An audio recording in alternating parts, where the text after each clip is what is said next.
فرمایا رسول اللہ صلی اللہ علیہ وسلم نے جس کی عبادات میں تھوڑا سا بھی دکھلاوا کیا اس نے شرک کیا، عبادات میں تھوڑا سا بھی دکھلاوا اس نے شرک کیا۔ ان الشرک لظلم عظیم، اور شرک اس کائنات کا سب سے بڑا ظلم ہے۔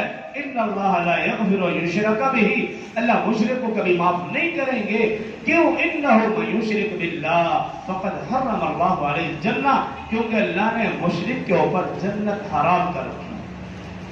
تو مجھے ڈر ہے میری عبادات میں کہیں دکھلاوا نہ ہو۔